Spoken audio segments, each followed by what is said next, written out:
2 minggu lalu sebelum saya kesini waktu di Medan, wirid Yasin lah. Tiba-tiba ada teman saya tak sebut nama. Setelah wirid Yasin, dia bilang, Ustaz, aku kok lain sekarang ya? Emang kenapa? Sekarang aku kalau dengar orang baca La ilaha illallah tahlil kok rasanya enak ya, gak kayak dulu katanya, biasa aja. Nah, itulah tadi pengaruh dari talqin. Talqin itu kita ambil banyak dari mursyid yang kenal Allah.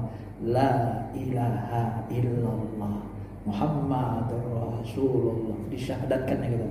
Bu. Ya. Syekh Bukhari Jilani mengatakan talqin itu adalah seperti kalau dalam surah An-Nur itu seperti jaitun yuqadu min syajaratin. Ya, dia bercahaya dengan sendirinya. Maksud beliau itu sesuatu bibit unggul dalam bahasa lain.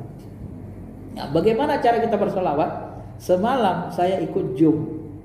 Nah, ini mohon maaf nih, bukan untuk ria-riaan enggak.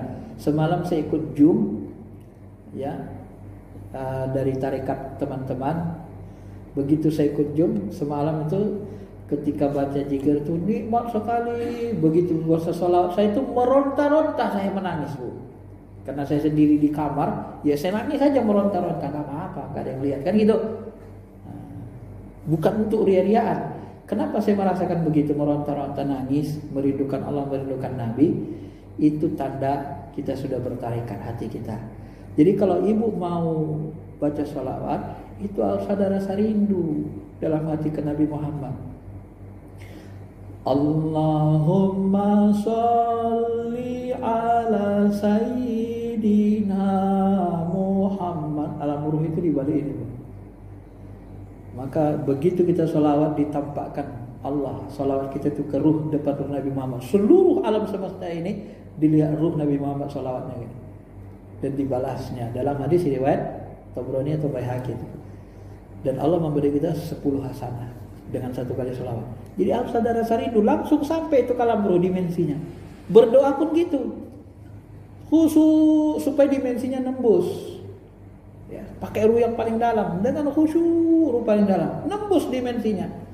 Kalau enggak, ya terjadilah dengan akal ma'asyi tadi. Ada seorang sahabat nanya ke Rasul, ya Rasul, sebenarnya Tuhan itu di mananya? Karena dalam pikirannya selama ini terformat Allah itu di langit. Dia mau tanya secara serius, ya Rasul, di mananya sebenarnya Allah itu? Katanya di langit. Kalau Allah di langit sana jauh, ini akal ma'asyi. Allah di langit jauh sana. Aku berdoa, jarak antara langit dan bumi 1000 tahun perjalanan. Langit 2 500 tahun, langit 3 500 tahun. 7 lapis langit 3500, tambah 1000 tahun 4500. Belum lagi aras, Sidratul Muntaha, Arab. Jadi kapan lagi sampai dengan? Sampai kapan? Umurku 1000 tahun pun gak ada katanya. Belum 1000 tahun udah belum nyampe doa aku udah mati aku. Kapan nyampainya? Katanya Allah di langit di atas aras. Itu nembusnya butuh 4500 tahun minimal. Jadi gimana ya Rasul? Coba. Ini akal ma'asyi. Di tingkat sahabat pun ada yang awam begitu. Dia tanya. Apa jawab Rasul coba? Turun ayat. Bukan Rasul yang jawab. Langsung Allah yang menjawab. Inilah bedanya. Langsung Allah jawab. Bukan budak lagi yang jawab. Sama yang dites imannya. Ini Allah yang jawab. Apa jawaban Allah? Wa idza sa'alaka ibadi anni, ketika hambaku bertanya tentang diriku, inni qarib, katakan aku sangat dekat. Wa nahnu aqrabu ilaihi min hablil warid, kami lebih dekat dari urat lehermu. Kenapa? Karena dimensi ketuhanan itu di balik ruang kosong, meliputi segala-galanya. La tataharrak illa biiznillah, tidak ada bergerak, tidak ada daun yang gugur kecuali dengan izin Allah. Dia liput. Ya. Ruh kita bisa merasakan, dia meliputi segala-galanya. Maka Allah itu ainama tuwallu fasamma wajhullah, kemanapun kau hadapkan wajahmu, di situ ada wajahnya, ada zat Allah. Wajah kata Ibnu Abbas zat, di situ ada zatnya. Kemana kita hadapkan? Karena dia meliputi. Tapi pandang pakai hati. Tiba-tiba saya ketemu beberapa hari yang lalu di kitab Ibnu Qayyim, Singgasana Allah. Saya situ baca. Apa katanya? Ada satu riwayat dari sahabat dikatakan Allah Subhanahu wa taala memandang dirimu dari arasnya lewat qalbumu. Coba. Memandang dirimu dari arasnya lewat qalbumu. Jadi menghubungi Allah tuh pakai ruh dimensi. Nembus dia. Aras, kalau bahasa saya gini, aras itu kira-kira di alam Jabarut. Enggak di sini palnya ya. Alam Jabarut. Alam Jabarut itu setelah Jabarut lahut wilayah ketuhanan. Maka ketika disebut istawa alal ars, setelah Jabarut wilayah ketuhanan. Paham kita? Maklumin. Enggak usah terjemahkan. Paham? Gitu aja. Enggak perlu ditanya. Jadi istawa alal ars itu paham kita. Kenapa? Karena aras meliputi langit dan bumi, lebih luas dari langit dan bumi pun. Di mana dia? Di balik ruang kosong ini dimensinya. Kalau Allah buka mata hati kita, bisa kita dimensi, kelihatan tuh yang aras tuh nembus ke ujung sana. Kelihatan Pak. Dimensinya beda. Kalau Allah bukakan mata hati kita, maka ketika Nabi bangkit, Nabi Musa tahu-tahu bersandar di aras Allah. Orang arasnya gak jauh Pak. Jadi semuanya dekat. Aras dekat berarti Allah dekat. Karena dimensinya saja yang jauh. Yang membuat kita jauh apa? Karena kita gak bisa nembus dimensi itu. Itu aja. Itu buat jauh. Maka kamu dekat, aku dekat. Engkau jauh, aku jauh. Lebih dekat dari urat leher, iya. Karena dia meliputi seluruh dimensi. Kemanapun kita hadapkan wajah, di situ ada dia, iya. Karena dia meliputi seluruh dimensi. Sebenarnya kalau kita paham ilmu ini, nggak ada ayat yang bertentangan. Istawa al ars benar, ya, bis sama benar, dimensinya beda. Benar semua sebenarnya. Cuman ada yang satu akal masyi, akal madi sama akal kulli tadi. Nah, jadi kalau yang dia memaksakan diri akal masyi, diributinya gitu kan. Kadang-kadang kita ya gitulah ilmunya Bapak Ibu ya yang bisa saya ajarkan. Cukup ya? Saya kira itu aja lah ya. Oh, mudah-mudahan bisa dipahami. Ada lagi? Bapak masih tahan ini, Ibu masih tahan. Assalamualaikum warahmatullahi wabarakatuh. Waalaikumsalam.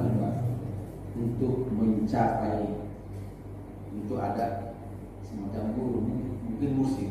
Tapi untuk memahami mursyid ini bagaimana? Agar untuk masuk ke alam malakut, alam apa ke atasnya, apa kira-kira? Iya. Dan bagaimana untuk mengetahui bahwa inilah jalan mursyid? Ya. Saya kan orang awam. Iya. Ciri mursyid itu Pak, dia mengajak kita mendekati Allah sedekat-dekatnya. Semakin kita belajar sama dia, semakin dekat sama Allah, semakin khusyuk salat kita. Dan dia tidak meninggalkan syariat. Itu aja. Tapi kalau dia sudah mengajak ke alam lain, ke alam jin apa ini, gak usah. Itu kebatinan. Alam jin itu kalau bahasa mohon maaf ini kepada alam jin ini Islam juga. Alam jin itu kalau bahasa ruhaninya alam inilah, bukan untuk menghina. Ibaratnya kayak kita apa namanya? Alam tetek bengek kata orang gitulah. Ibarat casing HP, casing jelek-jelek, enggak perlu sama kita itu sebenarnya. Untuk apa kita main di alam itu? Itu alam rendah. Alam tinggi itu adalah alam Jabarut, alam ketuhanan. Itu yang mau digapai. Makanya kalau orang bertarikat itu ya sebenarnya kata Syekh Abdul Qadir Jilani, alam-alam itu seperti setan aja, nggak usah dipeduli. Yang kita pentingkan Allah aja. Nah, semua mursyid saya temui rata-rata mengajarkan ke sana. Ya, banyak mursyid. Cirinya itu, ciri pokoknya mengajak kita cinta kepada Allah, cinta kepada Nabi. Saya sudah masuk tarikat, baru saya bersolawat itu bisa meronta-ronta, menangis. Baru nanti berzikir la ilaha itu bisa meronta. Kadang kita meronta-ronta, menangis. Mohon maaf Bu, kadang ada orang kalau diluapkannya tangisannya itu dia orang gila memang itu. Gak bisa nahan. Makanya kalau semalam itu zikir itu dimatikan kamera zoomnya. Karena ada yang meronta-ronta di situ. Gak boleh. Itulah yang dijadikan orang salafi bahan fitnah buat orang tarekat. Kayak orang gila katanya. Dia meronta, menangis, merindukan Allah, meronta nggak kuat. Ditunjukkannya rontanya itu, dianggap orang gila. Tapi nanti ada penyanyi konser, tiba-tiba ada histeris lagi konser, pingsan, menjerit. Dianggap mereka orang gila nggak?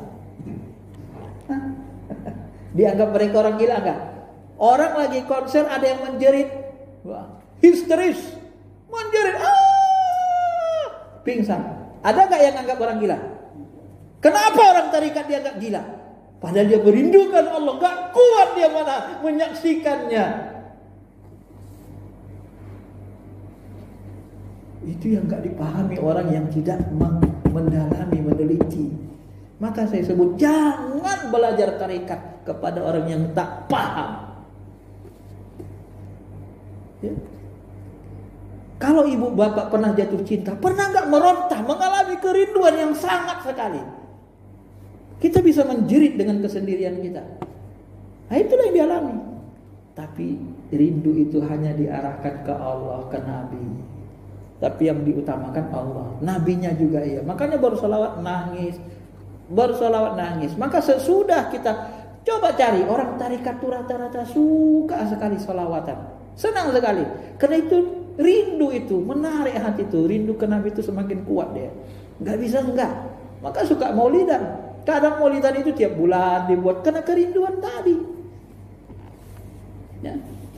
Itu semuanya sebenarnya karena kerinduan. Itu ilmu rasa yang tak bisa dipahami orang yang tak mengerti. Ya namanya gak ngerti. Gimana kita maksainnya? Belajarlah, belajar. Kalau belajar pasti nanti paham. Kalau nggak belajar nggak paham. Saya juga dulu begitu. Saya takut dengan orang tarekat, menduga orang tarekat pakai jin macam-macam. Sebelum kita mendalami, sebelum kita meneliti, segala sesuatu perlu kita dalami, kita teliti, baru kita ambil kesimpulan. Kaidah ilmiahnya kan begitu kan, Prof kan? Ya Prof kan? Sesudah kita teliti baru ambil kesimpulan. Ini belum meneliti, pakai dugaan. Boleh nggak kita ngambil kesimpulan pakai dugaan? Sementara nggak boleh. Disertasi pakai hipotesa nggak laku. Disertasi itu selesainya baru pakai kesimpulan yang benar. Nggak boleh pakai hipotesa lagi. Karena hipotesa itu tidak kuat. Kesimpulan sementara sesaat, masih bersifat dugaan. Kaidah ilmiahnya gitu. Ya. Baik, saya kira itu aja ya Bapak Ibu ya. Mudah-mudahan bisa dipahami. Ya kalau mau belajar silakan. Kalau saya ada setiap malam Ahad, malam Senin kedua di sektor 4 itu ada zikir jahat, zikir dari awal jahat untuk menarik, menghidupkan kolbu. Kalau Syekh Al-Ghazali menyebut zikir jahat itu menghidupkan cahaya hati, cahaya ketuhanan dalam hati supaya dia hidup, dia ada rasa cinta, tumbuh rasa rindu ke Allah, rasa cinta. Begitu. Diawali dari zikir jahat, ada teknisnya. Dan itu kita lakukan di sektor 4 sudah beberapa bulan ya. Mungkin ada 6 bulan ya, 6 bulan ada 6 kali. Apa 5 kali. Baik, saya kira itu aja. Silakan sekalian ditutup dengan doa. Iya. Astaghfirullahaladzim. Alhamdulillahirabbil alamin. Wassalatu wassalamu ala asyrafil anbiya'i wal mursalin wa ala alihi wa sahbihi ajma'in. Ya Allah ya Rahman ya Rahim. Kami adalah hamba-Mu ya Allah. Kau yang menciptakan diri kami ya Allah. Kau yang meniupkan ruh ke dalam jasmani kami. Kau yang menciptakan jasmani ini dari setetes air yang hina. Kau yang menciptakan kami ahsanu taqwim, sebaik-baik makhluk, sebaik-baik bentuk. Kau yang menciptakan jantung kami. Kau yang menyuruhnya berdetak sehingga mengalirkan darah ke seluruh tubuh kami. Kau yang memberikan akal ini ya Allah sehingga kami mampu berpikir. Kau berikan kami udara, oksigen. Kau yang menciptakan oksigen ya Allah, yang setiap hari jasad kami bergantung kepadanya. Setiap hari, setiap detik kami hirup. Semua Engkau yang menciptakannya ya Allah. Kau yang memberikan nikmat jasmani, nikmat batin, nikmat hati kepada diri kami ya Rabb. Tapi kami hamba-Mu selalu berbuat zalim.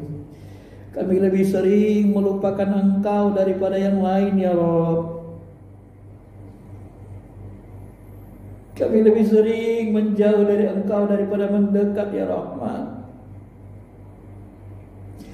Kami lebih sering tidak memperdulikan Engkau, wahai Tuhan kami yang Maha Pengasih, wahai Allah yang Maha Dekat. Maka ampuni dosa kami ya Allah, ampuni kelalaian kami ya Allah. Dosa-dosa yang kami lakukan bukan kami untuk mengingkari kekuasaan-Mu, ketuhanan-Mu ya Allah. Dosa-dosa yang pernah kami lakukan karena terjebaknya kami, kalahnya kami menepis melawan nafsu kami ya Allah. Terbuainya kami dengan bisikan setan ya Rahim. Maka bantu kami ya Allah, aina ala zikrika wa syukrika wa husni ibadatik. Bantu kami ya Allah agar kami senantiasa mengingat Engkau, agar semua yang kami perbuat kami menginginkan keridhaan dari Engkau ya Allah. Iftah qulubana futuhal arifin.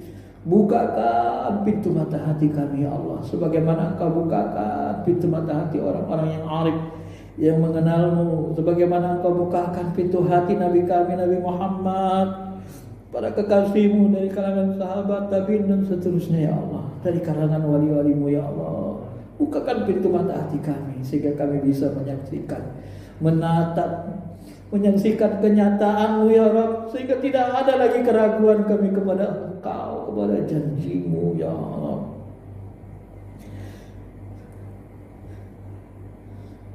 Nas'aluka imaman adilah, kami mohon berikan kami pemimpin yang adil, imaman adilah wa imanan kamilah, berikan kami keimanan yang sempurna, yaqinan shadiqa, yakin kami yakin yang benar, meyakini sesuatu yang benar ya Rabb. Berikan kami zaujatan salihah, istri-istri yang salihah, jadikan istri kami istri yang salihah, suami kami suami yang soleh, anak kami anak yang soleh dan salihah ya Allah. Bantu kami mendidik mereka. Berikan kami harta yang banyak, yang luas, yang Kau berkahi, yang mudah mendapatkannya. Harta yang membuat kami semakin dekat kepada-Mu, harta yang membuat kami semakin rindu kepada kasih sayang-Mu, kepada Engkau ya Allah. Jangan berikan kami harta yang membuat kami terpental jauh, yang menipu kami ya Allah. Jangan berikan kami istidrat, kekayaan yang membuat kami semakin jauh kepada Engkau ya Allah, yang kami mengiranya rahmat, ternyata membinasakan kami ya Allah. Jadikan segala apa yang Kau berikan kepada kami sebagai alat untuk kami semakin dekat, semakin cinta, semakin rindu kepada-Mu ya Allah. Kaulah tujuan kami, ilahana anta maqsudana wa ridhoka matlubana, a'tina mahabbataka wa ma'rifatak. Berikan kami ya Allah pengenalan dan kecintaan kepada-Mu ya Allah. Dan dengan cinta-Mu lah kami berkasih sayang sesama orang-orang beriman, saudara-saudara kami ya Allah, yang senasib dengan kami ya Rabb, yang diturunkan ke alam rendah, ke alam bumi ya Allah, untuk diuji apakah kami tetap mentaati-Mu. Ya Allah, terimalah segala doa dan pinta kami, sempurnakan segala kekurangan kami. Rabbana zalamna anfusana wa illam taghfir lana wa tarhamna lanakunanna minal khasirin. Rabbana atina fid dunya hasanah fil akhirati hasanah wa qina adzabannar. Wa sallallahu ala khairi khalqihi nabiyina Muhammadin wa ala alihi wa sahbihi ajma'in. Walhamdulillahi rabbil alamin. Terima kasih.